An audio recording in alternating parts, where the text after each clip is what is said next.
오늘 우리 계신 하나님의 말씀 요한계시록 21장 1절에서 8절까지의 말씀입니다. 한 절씩 교독하도록 하겠습니다. 또 내가 새 하늘과 새 땅을 보니 처음 하늘과 처음 땅이 없어졌고 바다도 다시 있지 않더라. 또 내가 보매 거룩한 성 새 예루살렘이 하나님께로부터 하늘에서 내려오니 그 준비한 것이 신부가 남편을 위하여 단장한 것 같더라. 내가 들으니 보좌에서 큰 음성이 나서 이르되 보라 하나님의 장막이 사람들과 함께 있음에 하나님이 그들과 함께 계시리니 그들은 하나님의 백성이 되고 하나님은 친히 그들과 함께 계셔서 모든 눈물을 그 눈에서 닦아주시니 다시는 사망이 없고 애통하는 것이나 곡하는 것이나 아픈 것이 다시 있지 아니하리니 처음 것들이 다 지나갔음이러라. 보좌에 앉으신 이가 이르시되 보라 내가 만물을 새롭게 하노라 하시고 또 이르시되 이 말은 신실하고 참되니 기록하라 하시고 또 내게 말씀하시되 이루었도다. 나는 알파와 오메가여 처음과 마지막이라. 내가 생명수 샘물을 목마른 자에게 값없이 주리니 이기는 자는 이것들을 상속으로 받으리라. 나는 그의 하나님이 되고 그는 내 아들이 되리라. 그러나 두려워하는 자들과 믿지 아니하는 자들과 흉악한 자들과 살인자들과 음행하는 자들과 점술가들과 우상 숭배자들과 거짓말하는 모든 자들은 불과 유황으로 타는 못에 던져지리니 이것이 둘째 사망이라. 아멘. 자리에 앉으시기 바랍니다.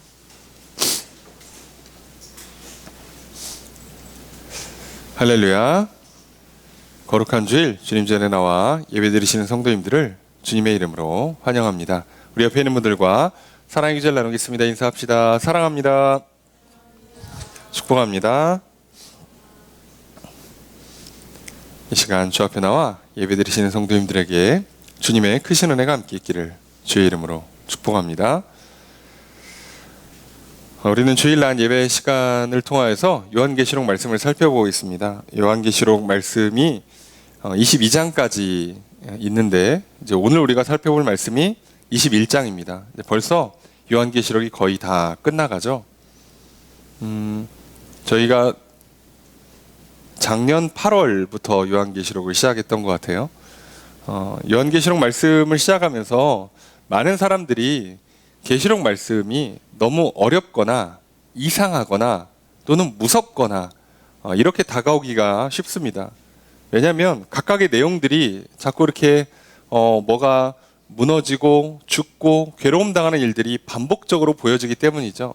그러나 우리가 그렇게 각각의 장면들이나 어떤 그 상황이나 분위기나 단어에 우리의 어떤 마음을 빼앗기고 우리가 전체적인 맥락을 놓치지만 않는다면 요한계시록 말씀은 오히려 우리에게 희망을 주고 소망을 주고 용기를 주는, 그리고 도리어 끝까지 신앙을 지킬 수 있는 힘을 주고 영원한 하나님 나라를 바라볼 수 있는 그런 소망을 주는 참 좋은 말씀이라는 걸 다시 한번 깨닫게 되죠.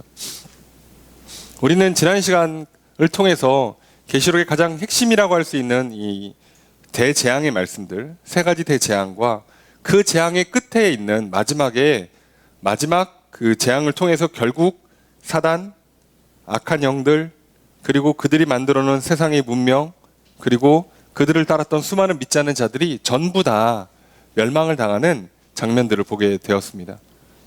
그리고 그 장면이 굉장히 자세하게 반복되는 것 또한 살펴봤죠.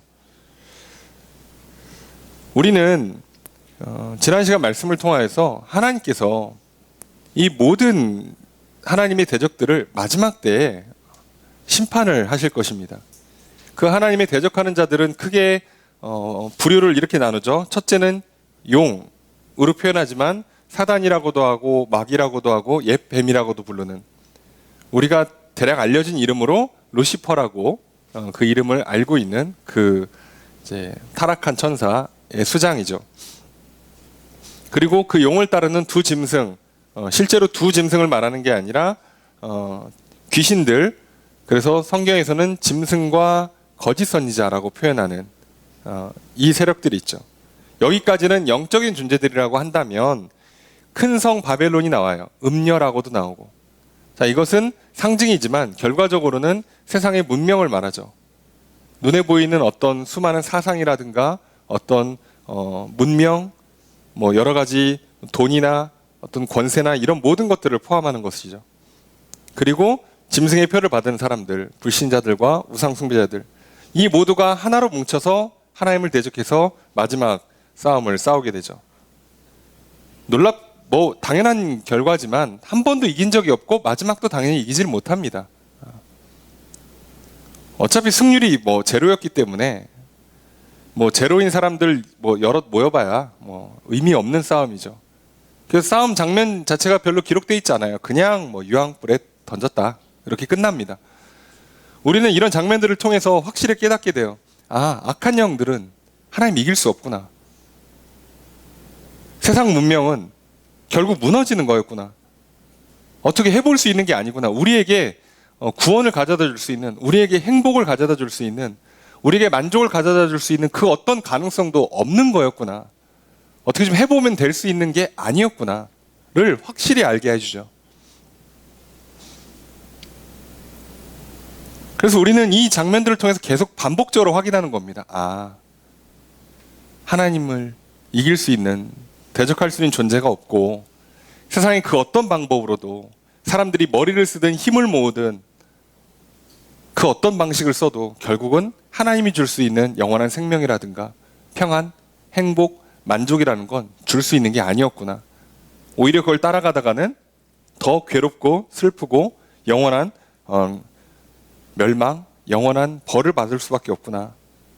그래서 결국 이들은 패배하고 불과 유황 못에 던져져서 세세토록 밤낮 괴로움을 당한다라고 말씀하시죠. 그리고 생명책에 기록되지 못했고 행위를 따라 심판을 받는다고 하시죠. 그렇습니다. 하나님께서 구원하기로 작정한 자들, 생명책에 이름이 기록되어 있지 않는 사람들은 이제 행위를 보고 판단을 받아야 되는데 이 행위로 구원받을 사람이 없는 거죠. 그러니까 우리도 행위를 기준으로 하나님 나라에 들어갈 수가 없다는 걸 다시 한번 깨닫게 되는 거죠. 그 생명책에 이름이 기록되는 예수 그리스도를 나의 구주로 고백하고 예수 그리스도가 구원자임을 믿고 그분이 하라는 대로 따라가는 믿음의 사람들, 그래서 그 이름이 생명책에 기록된 사람들만 건진받는 거예요. 오늘 그래서 우리는 굉장히 중요한 영적 전쟁의 원리를 다시 한번 깨닫게 되는 거죠. 그것을 절대로 스스로 지우면 안 되는 겁니다. 표현이 그렇습니다만 스스로 지운다는 표현보다는 짐승의 표를 받으면 안 되는 거죠. 정확히는 하나님께서 성령으로 나를 인쳐주셨으면 이제 나는 더 이상 다른 걸 받아들이면 안 되는 거예요. 아니 멀쩡히 들어와 계신 성령님 내쫓고 사단이 주는 짐승의 표를 받아들인다. 그러면 이제 답이 없어지는 거죠. 그러니까 이 싸움을 싸우는 거예요. 어떻게 보면. 자, 그렇기 때문에 오늘 우리들은요, 이 싸움을 싸우기 위해서 늘 기억해야 돼요. 우리의 시선이 보좌에 앉아 계신 하나님, 마지막 심판하시는 그 하나님, 끝까지 승리하시는 그 하나님을 바라봐야 하는 거죠. 우리의 시선이 자꾸 흔들리면 안 돼요. 큰 성 바벨론을 보면서 저 성에 들어가면 안전할 거다. 저 성에 들어가면 행복할 거다. 저기 참 좋다. 그렇게 우리가 시선을 뺏기면 안 돼요. 사단이 쓰는 첫 번째 전략이 보여주는 거라고 그랬잖아요. 그들이 쓰는 거짓말은 들려주는 것으로 시작해서 보여주는 것까지 가야지 사람이 속거든요. 보여줘야 돼요. 근데 놀라운 건 하나님의 나라는 들려주는 것을 통해서 보지 않는 것을, 볼 수 없는 것을 보게 만드는 거죠. 믿음을 갖게 만드는 거예요. 그래서 몇 번 설명드린 것 같습니다만 하나님께서 천지를 창조하시고 아담과 하와를 에덴 동산에서 살게 하셨을 때 하나님은 동산 중앙에 생명나무 그리고 선악을 알게 하는 나무를 두셨죠. 자, 그리고 그 나무를 두셨을 때 뭐라고 말씀하시느냐? 자, 선악을 알게 하는 나무는 먹지 마라, 먹으면 정령 죽는다 하세요. 놀라운 건 가서 보여주시다는 장면이 없습니다. 근데 뱀이, 사단이 하와를 꼬실 때 어떻게 합니까? 데려가서 보여줍니다. 선악을 알게 하는 나무를, 열매를 보여줘요. 그리고 들려주는 거죠. 봐라, 이거 먹으면 하나님처럼 돼. 그 말을 듣고 그걸 보는 순간 그렇게 될 것처럼 받아들여지기 시작하는 거예요. 그래서 먹게 되는 거죠. 오늘 우리도 마찬가지입니다. 매 순간순간 세상은, 사단은 두 짐승이라고 하는 악한 영들과 거짓 선지자들이 계속 우리를 속일 겁니다. 이걸 봐라, 저걸 봐라, 이렇게 하면 안전하다, 저렇게 하면 성공할 것이다, 이렇게 하면 행복할 것이다 라고 계속 우리들의 시선을 빼앗아 갈 거예요. 그리고 그것을 보면 저 사람 저렇게 했더니 성공했네, 아니 저 사람 저렇게 했더니 돈을 버네, 저 사람 저렇게 했더니 인기가 많아지네, 결혼을 잘하네, 자식을 잘 낳네, 애들이 공부를 잘하게 되네, 노후가 보장되는 것 같네, 좋은데 하는 순간 우리는 하나님을 바라보지 못하게 돼요. 아니, 바벨론을 향해 들어가게 되고 그들이 이렇게 하면 될 거라고 말하는 그 표를 받는 어리석음을 범하게 될 겁니다. 그래서 우리는 끝까지 우리의 시선을 보좌에 앉아 계신 하나님, 심판하신 하나님, 구원하신 하나님을 바라보아야만 합니다. 우리의 지난 한 주의 삶이 이 시선을 빼앗기지 않는, 그래서 이 영적 전쟁을 끝까지 승리하는 이기는 자의 삶을 살으셨으리라 생각합니다. 혹시라도 여러분의 시선이 분산되고 하나님을 바라보지 못하고 믿음이 흔들려서 또 바벨론을 향해서 한 걸음 내딛거나 바벨론을 향해 들어가지 못해서 걱정, 근심과 또는 불안과 초조와 또는 슬픔과 절망과 좌절을 느끼셨다면 이 시간 다시 한번 말씀 앞에 서서 믿음을 회복하시길 바랍니다. 그리고 하나님 앞에서 참된 위로와 평안을, 참된 생명과 복을 누리시길 바랍니다. 오늘 그렇게 우리에게 다시금 참된 생명을 주시고 영원한 생명을 주시고 그 생명을 누릴 수 있도록 복을 주시는 하나님의 은혜가 함께 있기를 주의 이름으로 축복합니다. 오늘 우리들은 그동안 이제 이 악한 영들이 얼만큼 처절하게 심판당할 수밖에 없는가, 저들을 따라가는 게 얼마나 어리석은 결과인가를 쭉 봤다면 이제 우리는 21장, 22장을 통해서 마지막 계시록의 대미를 장식하게 되는데 그게 무엇이냐? 믿는 자들, 이 마지막 심판을 통해서 어떻게 상을 받느냐, 어떤 상을 받고 어떤 복을 받느냐, 우린 이걸 보게 될 거예요. 그동안 사단, 악한 영들, 세상 문명과 믿지 않은 모든 사람들이 영원토록 불못에서 고통을, 괴로움을 당하는 벌을 받게 된다는 걸 봤어요. 그것이 둘째 사망이라고 그랬죠. 심판을 통해서 그들은 둘째 사망으로 가요. 근데 믿는 자들은 심판을 통해서 둘째 사막이 아니라 영생으로 가는 거죠. 둘째 생명이라 하기엔 좀 뭐하고 영생으로 가는 거죠. 그럼 영생을 어디서 누리느냐, 영생을 어떻게 누리느냐를 보여줘야 될 거 아니에요. 그래야 우리도 시선을 빼앗기지 않고 마음 흔들리지 않을 수 있잖아요. 진짜 좋은 걸 봐야지. 자, 그 장면이 오늘부터 이제 시작되는 겁니다. 그래서 21장에 새 하늘과 새 땅, 새 예루살렘, 22장으로 넘어가면 새 예루살렘 안에 있는 생명수 강, 생명나무, 그리고 주님 다시 오심을 기대하면서 찬양하면서 계시록이 끝나게 되는 거죠. 여러분 기억하십시오. 우리가 그동안 사단이 지는 이 사단의 처절한 패배의 싸움 구경을 했다면 이제 우리는 승리하는 자가 누리는 이 아름다운 영광을 바라보면서 다시금 우리의 시선을 하나님께 고정하고 우리가 다시금 하나님을 향한 믿음을 붙잡고 나아가는 시간이 되어야 할 것입니다. 여러분, 그러니 오늘 말씀을 통해서 승리하는 자가 이런 복을 누리는구나, 이게 참된 승리구나, 야 천국은 이렇게 만들어지는 거구나, 다시 한번 깨닫고 이 믿음으로 한 걸음 내딛는 저 여러분들 되시길 바랍니다. 오늘 우리에게 주신 말씀 다시 한번 살펴보도록 할 텐데요. 먼저 1절 말씀 함께 읽도록 하겠습니다. 시작.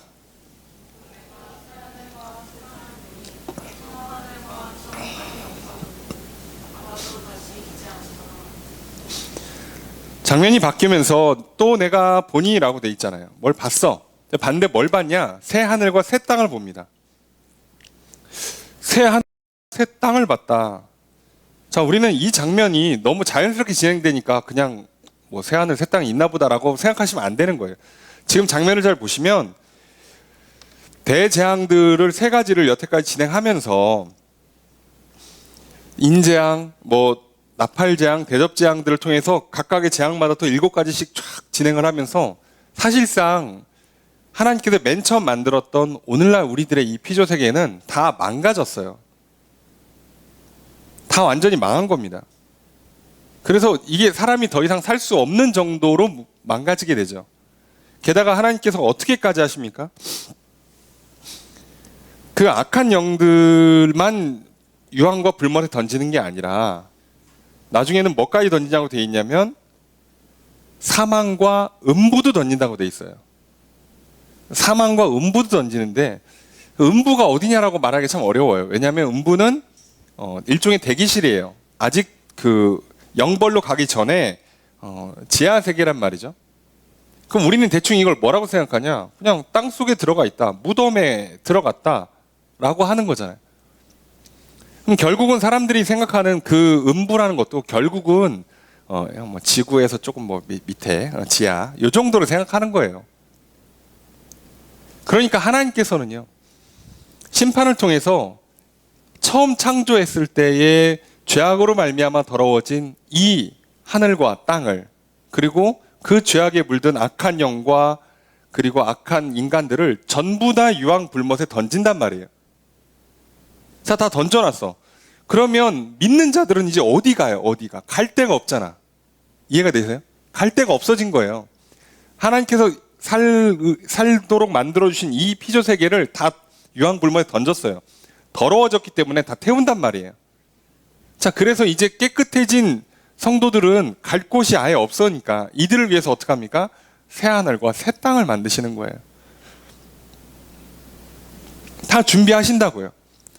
저들에게는 유황 불못을 준비해서 완전히 다 영원토록 계속 꺼지지 않는 불에서 계속 괴로움 당하게 만드는 거라면, 이제 우리가 영생을 누릴 장소가 필요하니까 그 영생을 누릴 장소로 해서 새 하늘 새 땅을 주시는 거예요.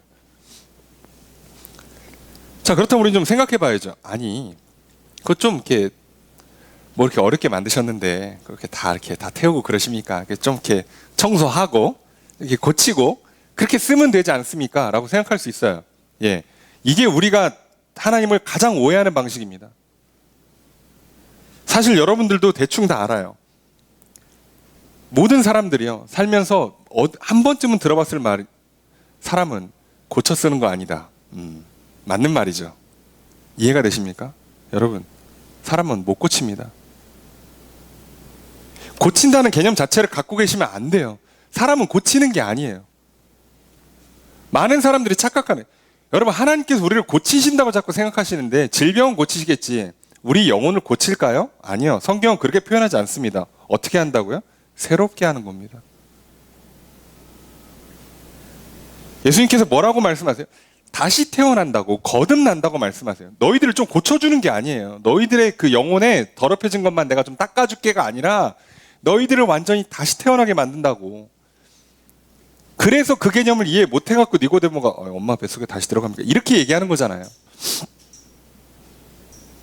여러분, 하나님의 역사는요, 고치고 뭐 때우고 뭐 지우고 이렇게 하시는 게 아니라 싹 갈아엎고 새롭게 하시는 겁니다.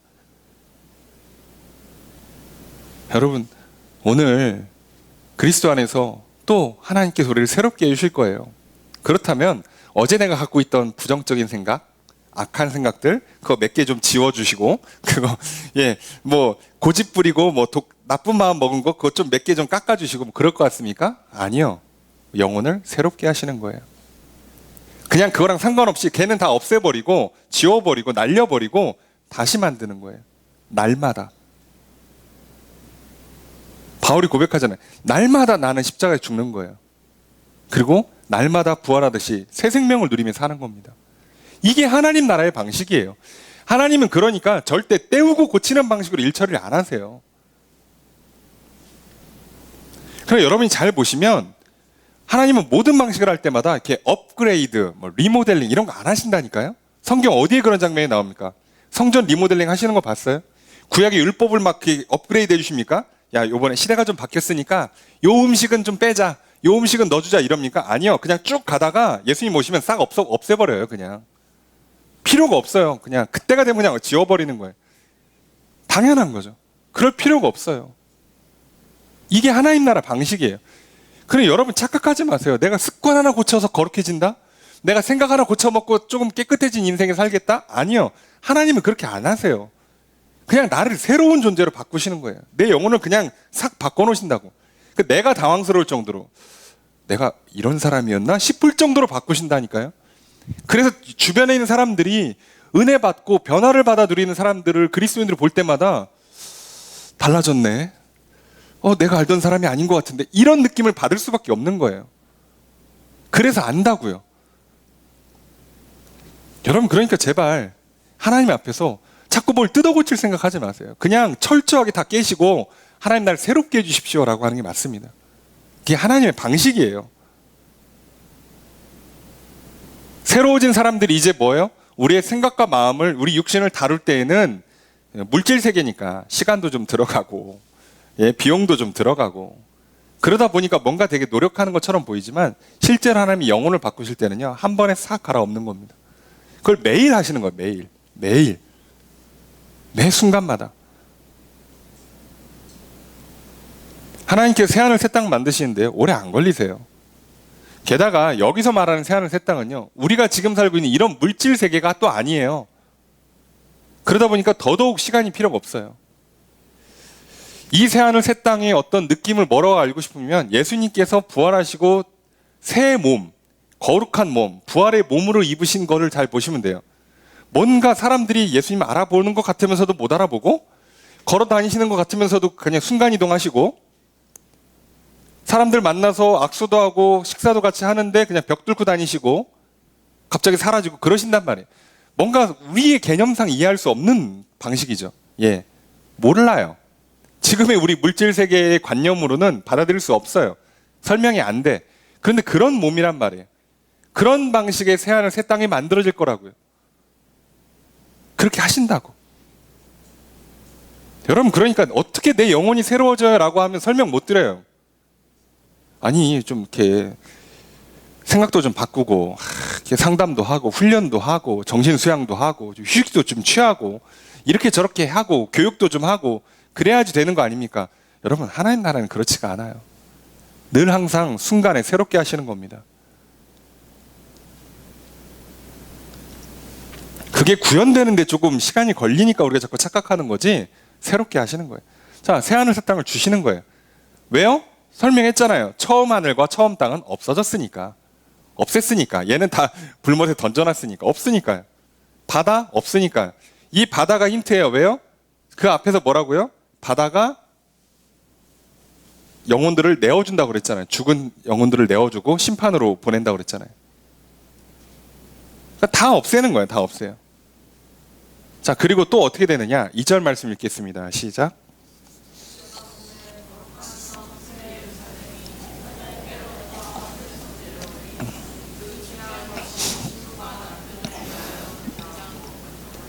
자, 그 다음에 뭐가 또 와요. 그게 뭐냐? 거룩한 성 새 예루살렘이 와요. 거룩한 성이고 새 예루살렘이에요. 자, 그럼 얘는 굳이 왜 오냐? 새 하늘 있고 새 땅 있으면 그냥 살면 되는데 왜 오냐? 자, 얘는 뭐겠어요? 성전이죠. 그죠? 성전이에요. 하나님 예배해야 되니까 성전이 필요하겠죠. 자, 그런데 요즘 특이합니다. 거룩한 성 새 예루살렘이 하나님께로부터 하늘에서 내려와요. 하나님이 내려주시는 거거든요. 하나님이 내려주시는데 얘는 만약에 그냥 만드는 거였으면 생각해 보세요. 그냥 새하늘 새 땅처럼 그냥 툭 하고 순간에 만들어 놓을 수 있는데 왜 얘는 굳이 만들어서 이렇게 하늘에 쫙 내려오냐? 이유가 있겠죠. 그 준비한 것이 준비를 좀 했어요. 이거는 새하늘 새 땅 어떻게 보면 순간에 딱 만들어낼 수 있는 거였다면 거룩한 성 새 예루살렘은 순간에 만들질 않고 조금 시간을 들여서 준비했다는 뜻이에요. 어떤 준비를 했느냐? 신부가 남편을 위하여 단장한 것 같이 준비했대요. 그래서 우리는 여기서 또 하나 힌트를 얻게 되죠. 거룩한 성 새 예루살렘은 계속 성경에서 말하는 개념상 성전이면서 동시에 하늘의 교회, 하늘의 성전이면서 하늘의 교회로 보셔야 돼요. 그러니까 이것은 어떻게 보면 건물의 개념이 아닌 거예요. 성 개념이 아니라 교회 개념이라서 얘는 정확히는 성도들의 집합이죠. 공동체인 거예요. 그러니까 성도들의 공동체이다 보니까 당연히 이 성도들은 어떻게 해야 돼요? 하나님께서 순간에 만들어내는 존재들이 아니에요. 그죠? 이 땅에 사는 동안에 복음을 받아들이고 믿고 구원받은 사람들. 그 사람들을 어떻게 하는 거야? 하나님께서 늘 함께 하시면서 거룩한 삶으로 이끌어 가시면서 준비시켰잖아요. 그 준비한 자들을 나중에 모아서 촥 내리는 거예요. 이렇게 했다는 뜻이에요. 그래서 얘는 준비가 필요해요. 과정이 좀 걸린다는 얘기죠. 맞아요. 우리들의 거룩한 삶은 시간이 당연히 통해서 이루어지는 거 아니겠습니까? 순간에 되는 게 아니죠. 우리의 인생이라는 건 시간을 뚫고 가고 있잖아요. 시간을 이렇게 통해서 가고 있으니까. 그래서 우리가 하나님을 향해 나아가는 과정들은 어떻게 보면 준비하는 과정들인 거예요.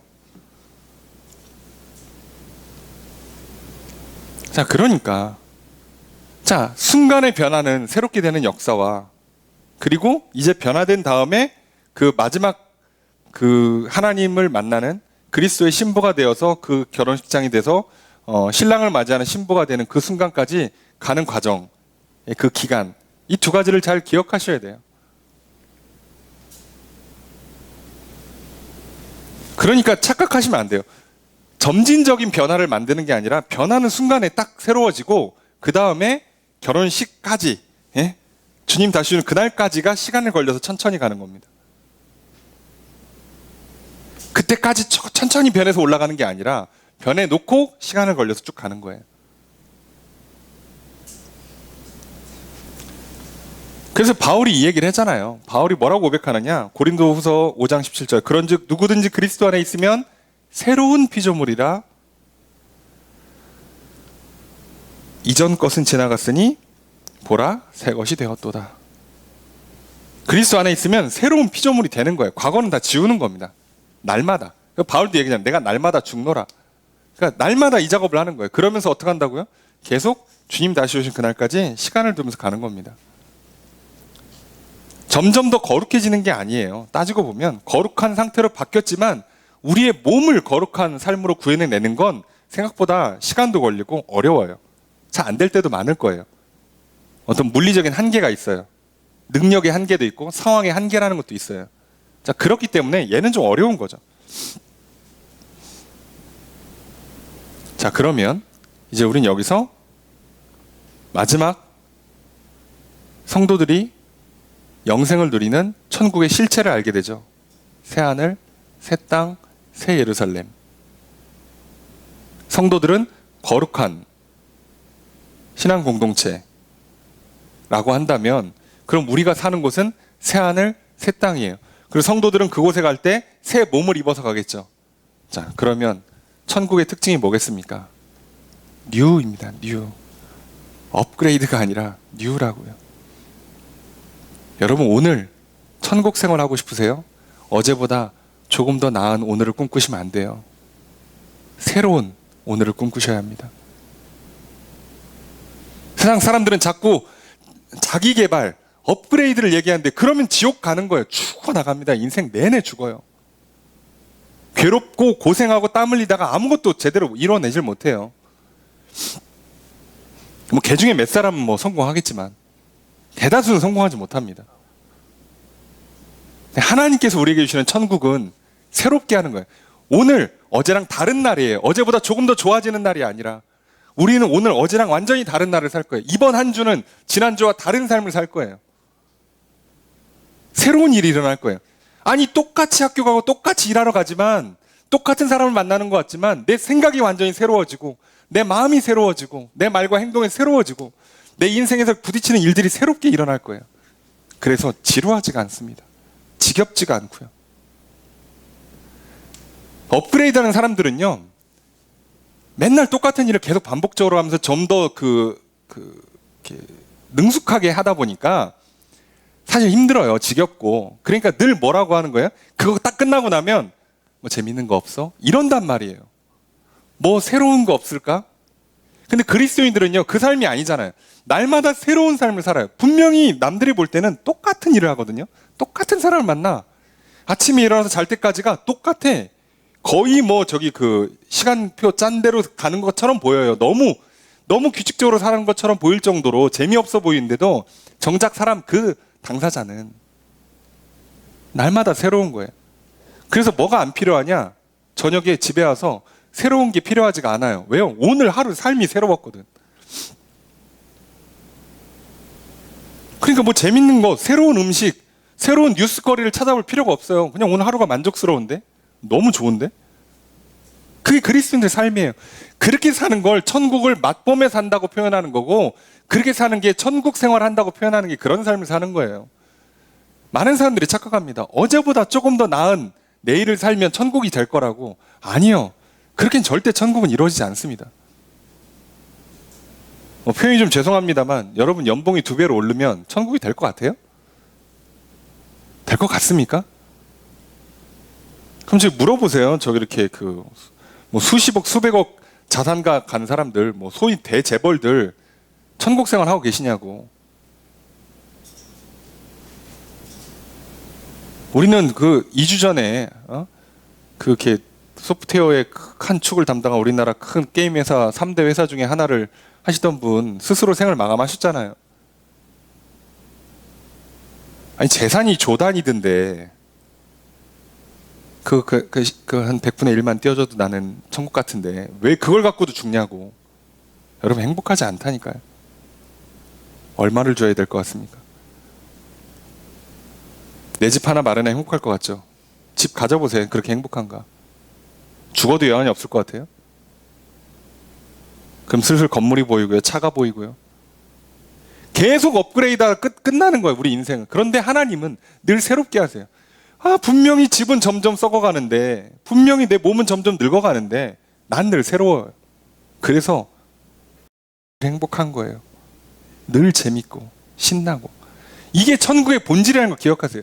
그러니까 여러분 천국에 가시면 어떤 일이 일어나냐? 여러분이 한번 상상을 해보세요. 내가 똑같은 장소에서 한 10,000년 살아본다고 생각해봐. 지겨워서 죽어요, 사람.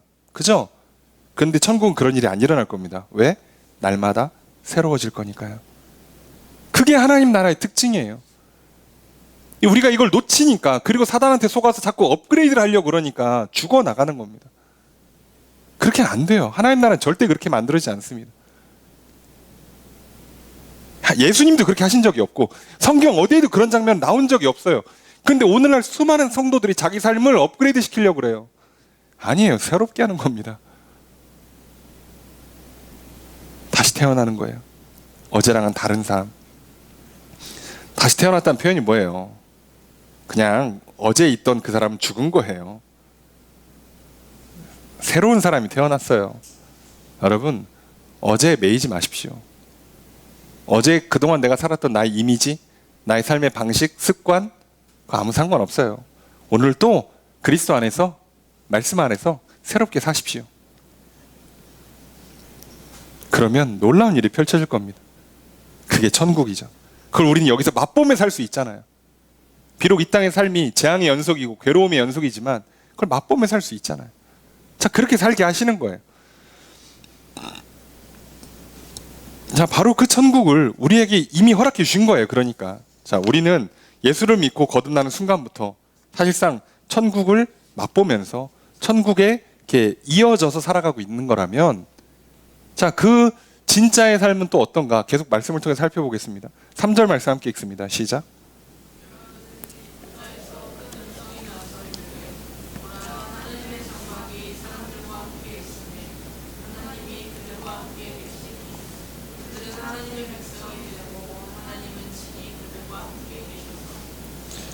자, 보좌에서 음성이 나요. 자, 봐라.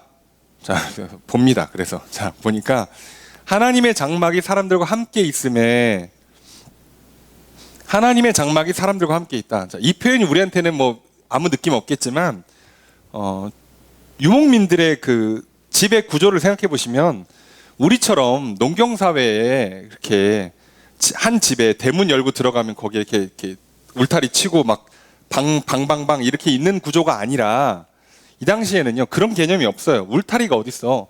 대충 울타리 쳐놓으면 센터에 부족장 또는 아버지 텐트가 있는 거예요. 텐트에 많이 못 살아요. 뭐 텐트를 크게 지을 수가 없으니까. 그러면 그 옆에 누구 텐트가 있는 거예요? 저기 뭐 아들 텐트, 딸 텐트가 있고 옆에는 저기 그 가족 중에 누구 텐트, 친척 텐트가 있고 옆에는 종, 일꾼 텐트가 이렇게 돼 있는 거라 구조가. 예. 그래서 장막이 함께 있다 그러면요 가족이 된다는 뜻이 돼 버려요. 그게 가족이 되고 또는 부족이 되고 또는 민족, 국가가 되는 거예요. 이 한 방에. 그래서 하나님의 장막이라고 할 때 이게 중요한 거예요. 물론 사람들은 이것을요 구약의 성막으로 이해하는 경우도 있어요. 맞아요. 여러분 성막의 핵심이 뭐예요? 하나님 예배하는 장소이기도 하지만 그 성막 안에 성소와 지성소가 있고 그 지성소에 하나님이 실제로 임재하시잖아요. 함께 계시는 거예요. 그러니까 핵심은 이 모든 표현이. 그래서 뒤에 써 있잖아요. 하나님이 그들과 함께 계시리니 그들은 하나님의 백성이 되고 하나님은 친히 그들과 함께 계신다.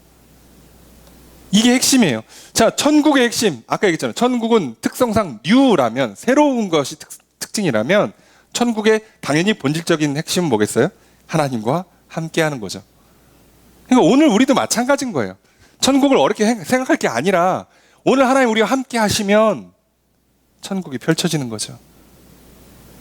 찬송가 고백처럼 그 어디나 하늘나라인 거죠.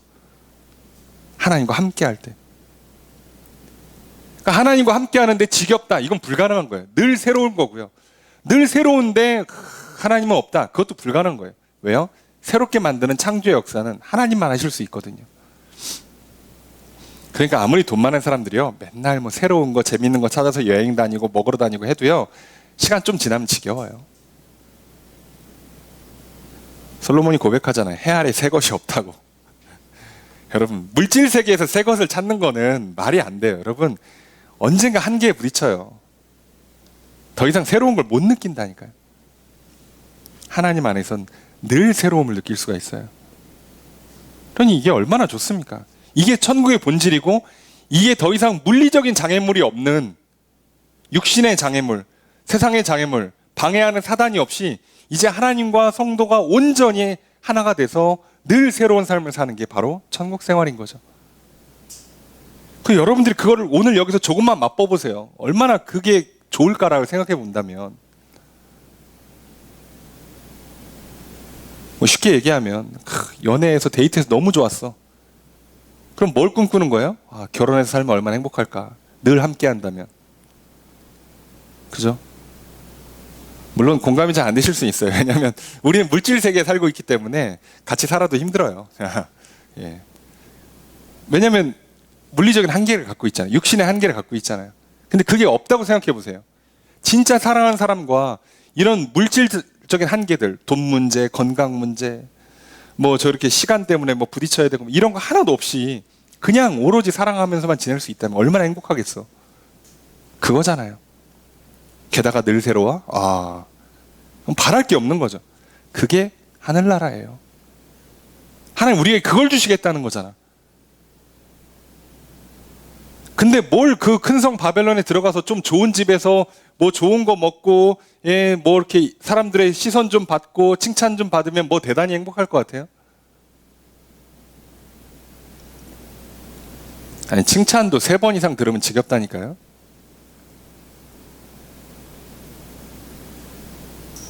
물론 3번 이상 안 들은 사람들은 듣고 싶겠지만 들으면 또 지겨운 게 참 이게 인생의 안타까움 아니겠습니까? 없을 땐 갖고 싶고 갖고 나면 별거 아니고 참 이게 그래서 우리 인생이 괴로운 거잖아요. 어떡하라는 거야 그러니까 가져 말어. 할까 말까 결정을 못 내려요. 왜요? 안 하면 하고 싶고 하면 별거 아니고 와 미치겠죠. 어떡하라는 거야. 그러다가 우리 인생이 망가지는 거예요. 근데 하나님께서는 그걸 완전히 깨버리신다고.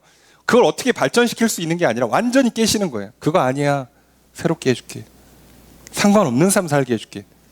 그러니까 있어도 좋고 없어도 좋고 해도 좋고 안 해도 좋은 삶을 만들어 주시는 거예요. 그러니까 있는 사람은 베풀고 없는 사람은 기쁨으로 받고 그래 다 같이 행복한 아름다운 세상을 만들어 주시겠다는 거잖아요. 물론 이 땅에서는 한계가 있지만. 자, 그래서 이 뒤에 전제가 있는 거죠. 4절 함께 읽습니다. 시작.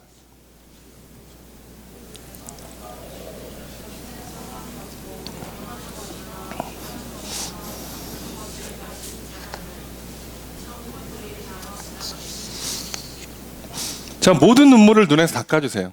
자, 우리가 눈물 흘릴 일이 많죠, 세상에. 그죠? 죽어서, 사랑하는 사람이 죽어서, 내가 죽을 것 같아서, 예. 애통하는 거, 슬픈 일들, 곡하는 거, 장례 치르고, 아픈 거, 예.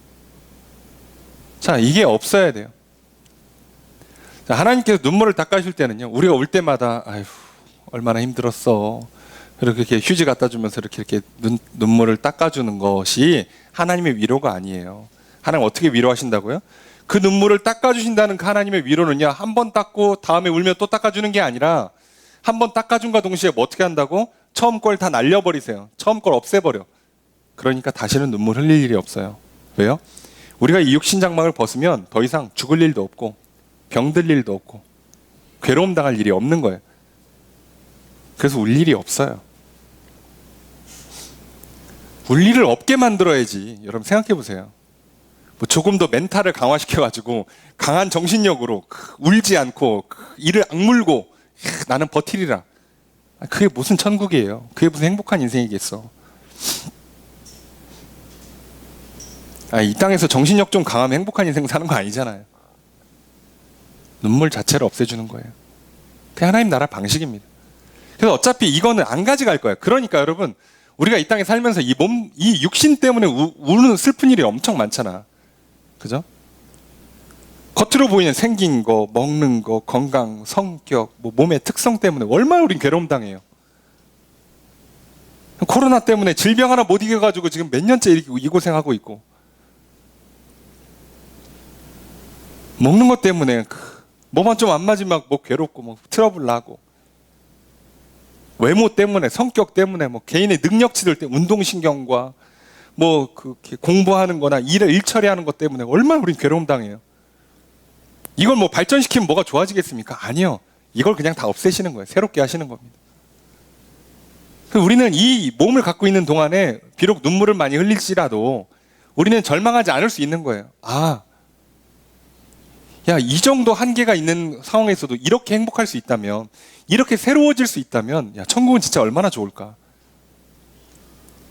죄악으로 망가져서 이렇게 됐다면, 죄악이 없다면 우리 삶은 얼마나 진짜 아름다울까? 하나님 그걸 우리에게 주시는 겁니다. 그래서 오히려 우리는 육신 때문에 시험에 드는 게 아니라 이 육신을 통해서 더 경계를 하고 더 정신을 차리고 더 하나님을 바라볼 수 있게 만드는 거예요. 겸손하게 만드는 도구죠. 그리고 잘 다루어서 할 수 있는 최선을 다해서 이 땅에 사는 동안에 삶의 예배를 드리는 하나님의 거룩한 도구로 쓰임받는 몸으로 사용하고 가는 거죠. 오늘 우리는 그걸 잊지 마셔야 됩니다. 그러니 제발 사단이 주는 방식에 속지 마십시오. 몸 때문에 시험 들고 뭐 육신의 어떠함 때문에 막 괴로움 당하고 슬퍼하고 절망하고 비교하고 막 시기하고 뭐 질투하고 다투고, 이것 자체가 우리를 지옥으로 만드는 거예요. 그러니 기억하십시오. 하나님께서 가장 좋은 걸 주셨다. 그리고 어차피 이건 벗어야 될,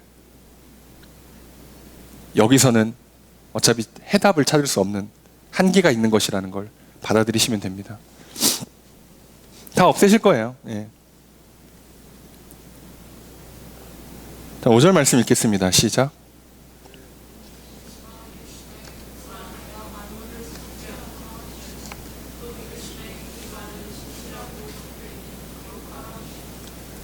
보좌에 앉으신 이가 말씀하십니다. 봐라. 자, 집중시키시죠. 그리고 하시는 말씀, 내가 만물을 새롭게 하노라. 하나님 직접 말씀하시죠. 내가 만물을, 모든 걸 다 새롭게 하겠다. 자, 하나님은 새롭게 하신다고 말씀했잖아요. 처음부터.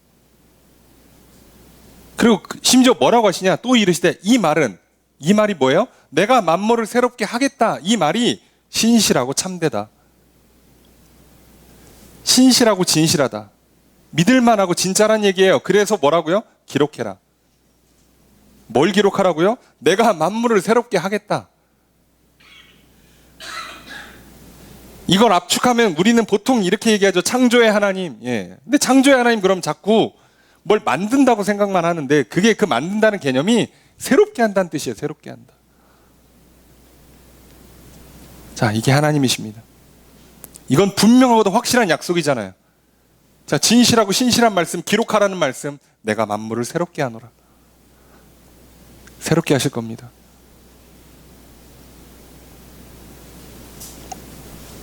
괜히 이렇게 감성적으로 위로받지 마세요. 오늘은 어제보다 더 나은 하루가 될 거야. 내일은 오늘보다 더 나을 거야. 이렇게 그렇게 희망 고문 당하지 마시고, 하나님 그렇게 하지 않으세요. 새롭게 하실 겁니다. 어제랑 상관없어요. 예. 어제는 끝난 거예요. 예. 오늘 나는 난생 처음, 우리 모두가 다 처음 이 날을 살고 있잖아요. 2022년 3월 27일 모두가 다 처음 겪는 날이에요.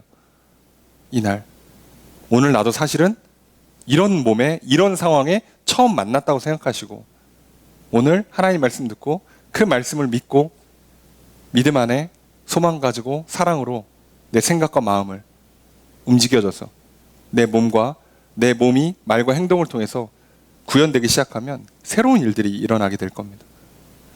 내 몸이 이랬구나. 내가 이런 걸 할 수 있구나. 내가 이렇게 참, 하나님께 날 이렇게 참 이렇게 놀라운 재능과 은사들을 부어 놓으셨구나. 스스로 발견하시면서, 스스로 또 이런저런 일들을 하시면서 하루를 살아가시면 됩니다. 그게 하나님께서 오늘 우리를 새롭게 하시는 방식이에요. 자, 그런데 이 새롭게 하신다는 것, 이게 단순히 그냥 우리 몸만 새롭게 하느냐? 아니요. 하나님 뭐라고까지 약속하셨냐? 사도행전 3장 19절 이렇게 되어 있습니다.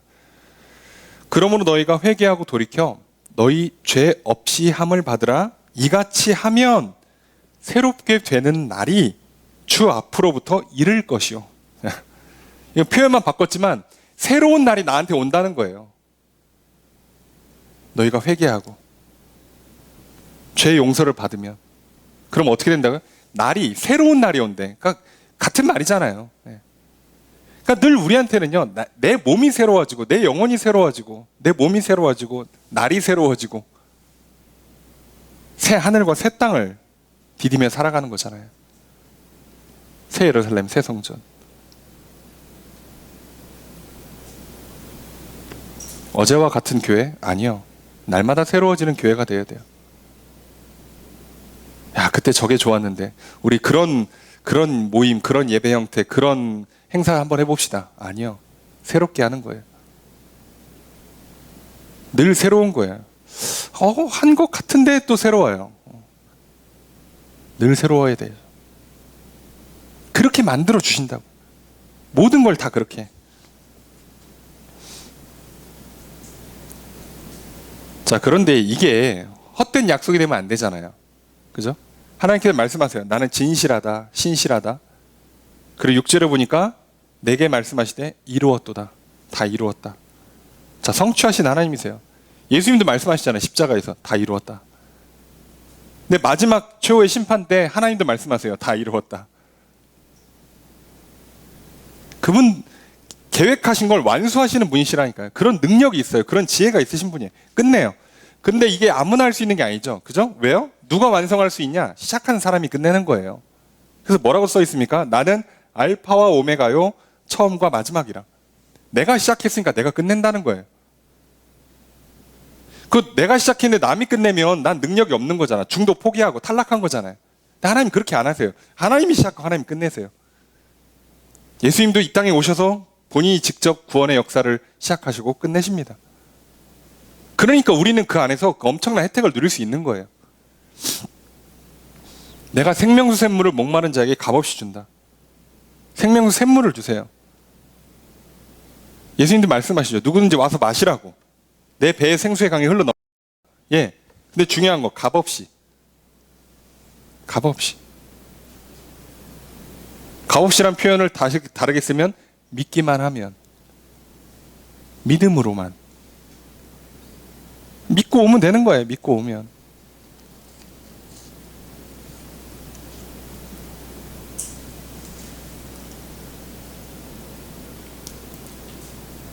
자, 그래서 실제로 이기는 자는 이것들을 상속으로 받는다. 이것들이 뭐예요? 앞에 써 있는 새 하늘과 새 땅과 새 예루살렘과 만물을 새롭게 하고 그 눈물도 닦아주시고 하는 모든 걸 다 주신다는 거죠.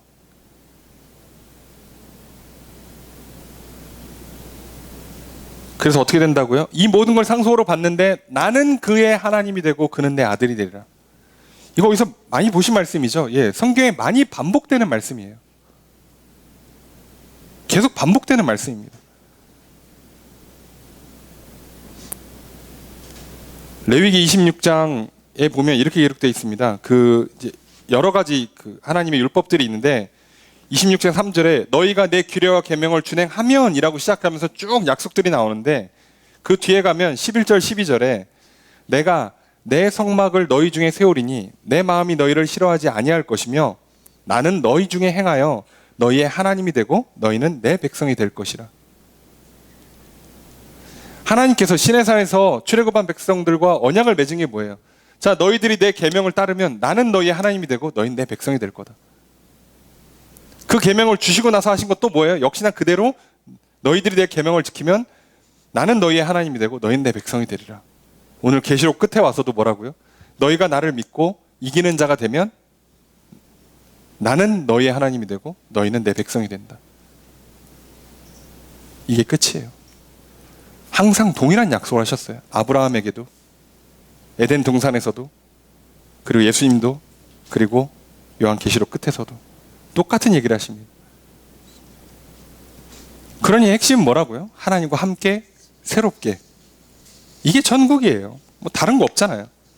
자, 근데 반대되는 사람들은 뭐겠어요? 뭐 길게 살펴보지 않겠지만 두려워하는 자들, 믿지 않는 자들, 흉악한 자들, 살인자들, 음행자들, 점술가들, 우상숭배자들, 거짓말하는 자들은 다 불과 유황으로 타는 못에 던져져서 둘째 사망을 만나요.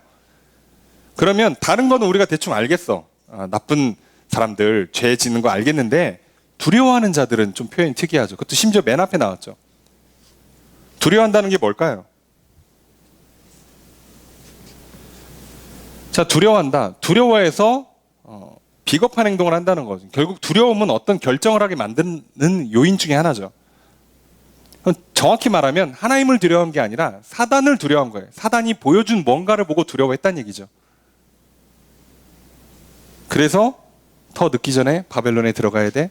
더 늦기 전에 우상 숭배하고.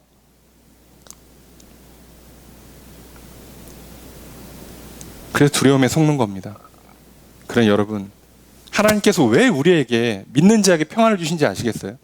두려움을 없애버리는 거예요. 두려움을 없애버리는 거라. 잘못된 걸 두려워하면요, 우리 넘어져요. 사람이기 때문에. 얼마나 불안합니까? 조마조마하고요. 죄 집니다. 유혹에 넘어간다고요. 남들 다 하는데 안 갈 사람 어디 있어요? 여러분 뭐 옛날에 TV에 실험한 거 봤잖아요. 골목에 사람들이 다 뛰어가면요, 뭔지 모르고 그냥 따라서 뛰어갑니다. 무섭잖아. 두렵죠. 그게 아니라 우리가 참된 평안을 누려야 되는 거예요. 그래서 우리는요, 참된 평안을 누리기 위한 방법이 하나 있어요. 예수님께서 마태복음 10장 28절에 이렇게 말씀하십니다. 몸은 죽여도 영혼은 능히 죽이지 못하는 자들을 두려워하지 말고 오직 몸과 영혼을 능히 지옥에 멸하실 수 있는 이를 두려워하라. 하나님을 두려워하라는 얘기예요. 아이러니하게도 하나님을 두려움으로 대하면 하나님께서 평안을 주십니다. 그래서 세상 그 어떤 것도 두려워하지 않게 돼요. 그렇게 살아가시면 됩니다. 믿지 않아서 이제 뒤에 따라오는 수많은 죄악들은 뭐 당연한 거니까, 안 믿으면 절로 가는 거니까 설명하지 않겠습니다. 오늘 우리는 앞으로 이제 하나님께서 성도들에게 주는 영생을 누리는 장소, 영생을 누리는 방법들을 쭉 설명할 거니까, 그 천국의 예고편을 보시면서 천국을 향한 소망을, 나도 저기 꼭 가야겠다, 이런 마음을 가지시면 되지만, 오늘 말씀은 그 본질의 가장 중요한 두 가지만 기억하시면 돼요. 첫째, 천국은 하나님과 함께하는 곳. 둘째, 천국은 새하늘, 새 땅, 새 예루살렘, 만물이 새로워지는, 날마다 새로워지는 역사 가운데 이루어지는 거예요. 그러니 오늘 우리가 하나님과 함께 거듭나서 새 삶이, 새 날이 우리에게 펼쳐진다면 우리도 천국을 맛보는 정도의 삶은 살 수 있을 겁니다. 오늘 우리에게 그 삶을 허락해 주셨어요. 천국을 향해 가는 동안에 천국을 맛보시면서, 그리고 천국을 향한 소망을 가지시면서 살아가십시오. 그렇게 또 살아가셔서 오늘도 천국 생활하시고 내일도 천국 생활하시고, 그리고 주님 다시 오시는 그날 영원한 하늘나라의 영생복락 누리시는 저 여러분들이 되시기를 주의 이름으로 축복합니다.